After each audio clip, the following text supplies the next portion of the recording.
कल जब मैंने इस बात का मैंने विरोध भी किया था कि लेटरल एंट्री में आरक्षण के प्रावधानों का ध्यान नहीं रखा गया है, उस वक्त साथ ही में मैंने इस बात को भी कहा था कि मजबूती से सरकार के समक्ष, मेरे प्रधानमंत्री जी के समक्ष मैं इस बात को रखने का काम करूंगा। प्रधानमंत्री जी के समक्ष मैंने इन बातों को प्रमुखता से रखा।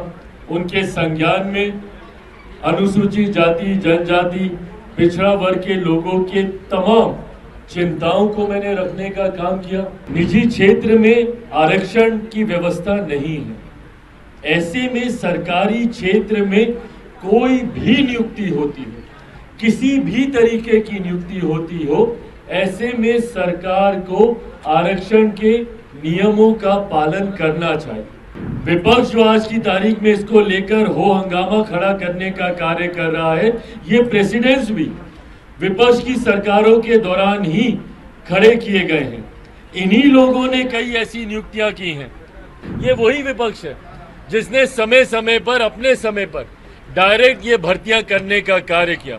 पूर्व प्रधानमंत्री डॉक्टर मनमोहन सिंह जी उसका उदाहरण है, मोंटेक सिंह आलूवालिया जी उसका उदाहरण है, कई ऐसे नाम हैं जो इसके उदाहरण रहे हैं। जहां एक तरफ मैंने अपनी आपत्ति को दर्ज कराया था, वहीं दूसरी तरफ ये विश्वास भी मैंने मेरे प्रधानमंत्री आदरणीय नरेंद्र मोदी जी के पक्ष में जताया था कि सामाजिक न्याय की लड़ाई में मजबूती से समाज के हर वर्ग का ध्यान देने की दिशा में अगर आज की तारीख में कोई एक नेता, कोई एक व्यक्ति कार्य कर रहा है तो वो हमारे प्रधानमंत्री आदरणीय नरेंद्र मोदी जी ही हैं।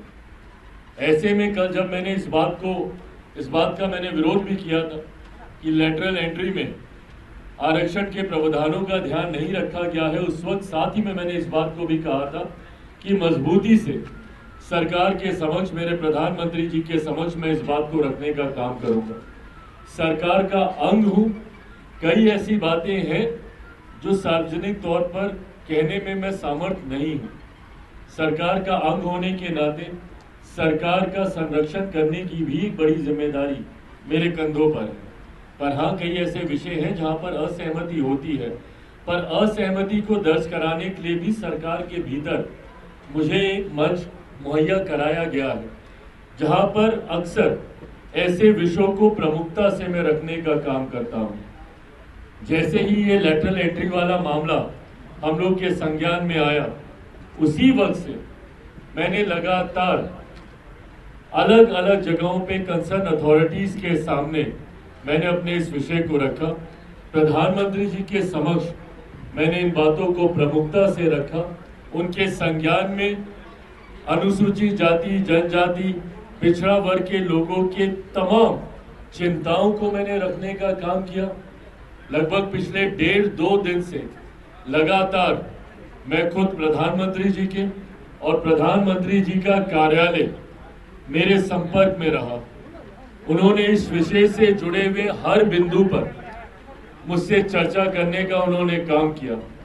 समय समय पर जो दस्तावेज भी उनको मुहैया कराने की जरूरत पड़ी, पिछले 1.5-2 दिन में मैंने उनको तैयार कर प्रधानमंत्री कार्यालय पीएमओ में भी मैंने भेजने का काम किया, इस विश्वास के साथ कि प्रधानमंत्री जी जब इस विषय की गंभीरता को समझेंगे और वो समझेंगे निजी क्षेत्र में आरक्षण की व्यवस्था नहीं है, ऐसे में सरकारी क्षेत्र में कोई भी नियुक्ति होती हो, किसी भी तरीके की नियुक्ति होती हो, ऐसे में सरकार को आरक्षण के नियमों का पालन करना चाहिए।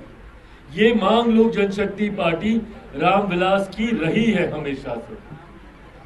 विपक्ष जो आज की तारीख में इसको लेकर हो हंगामा खड़ा करने का कार्य कर रहा है, ये प्रेसिडेंट्स भी विपक्ष की सरकारों के दौरान ही खड़े किए गए हैं।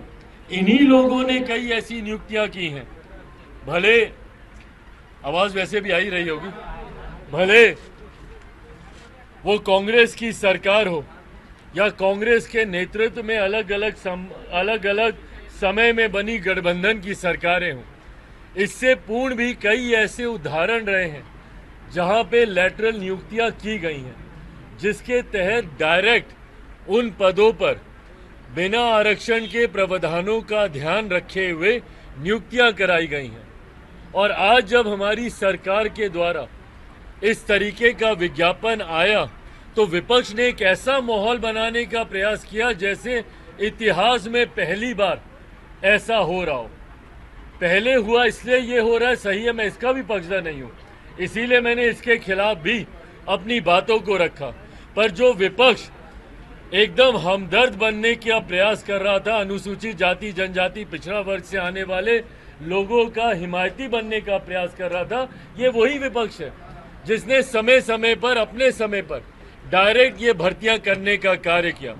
पूर्व प्रधानमंत्री डॉक्टर मनमोहन सिंह जी उसका उदाहरण है, मोंटेक सिंह आलूवालिया जी उसका उदाहरण है, कई ऐसे नाम हैं जो इसके उदाहरण रहे हैं।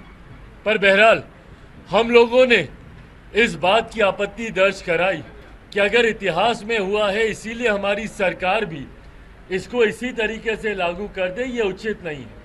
और कहीं ना कहीं एक गलत परसेप्शन सरकार का ऐसी नियुक्तियों के बाद समाज के बीच जाएगा। मुझे खुशी है और ये मेरे विश्वास को पुनः बल देता है कि मेरे प्रधानमंत्री आदरणीय नरेंद्र मोदी जी ने समाज के एक बड़े वर्ग अनुसूचित जाति जनजाति पिछड़ा वर्ग से आने वाले लोगों की चिंताओं को समझा और आज एक आदेश के तहत ये जो विज्ञापन निकला था इसको रद्द किया जाता है। मैं, मेरी पार्टी लोक जनशक्ति पार्टी रामविलास, मेरे प्रधानमंत्री आदरणीय नरेंद्र मोदी जी का धन्यवाद देती है और मैं समाज की तरफ से अनुसूचित जाति जनजाति पिछड़ा वर्ग से आने वाले लोगों की तरफ से भी मेरे प्रधानमंत्री आदरणीय नरेंद्र मोदी जी का मैं धन्यवाद करता हूं कि उन्होंने एक बड़े वर्ग की चिंता को सम्मान देने का काम किया और जो ये नियुक्ति निकाली थी उसको रद्द करके पुनः उन्होंने इस समाज का विश्वास जीतने का काम किया। ये पत्र थोड़ी देर में आप सबके साथ मैं साझा भी कर दूंगा। इस पत्र के माध्यम से यूपीएससी चेयरमैन को ये निर्देशित किया जाता है डॉक्टर जितेंद्र सिंह जी के द्वारा, जो कि एमओएस है पीएमओ के, उनके द्वारा ये निर्देशित किया जाता है चेयरमैन यूपीएससी को। और इसमें कहा जाता है कि जो एडवर्टीजमेंट निकाला है वो प्रधानमंत्री जी के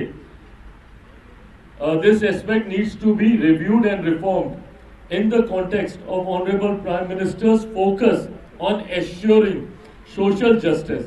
Hence, I urge the UPSC to cancel the advertisement for the lateral entry recruitment issued on 17/8/2024. हमसे जुड़े रहने के लिए हमारे YouTube चैनल को सब्सक्राइब करें और नई वीडियो की नोटिफिकेशन के लिए बेल आइकॉन को दबाएं।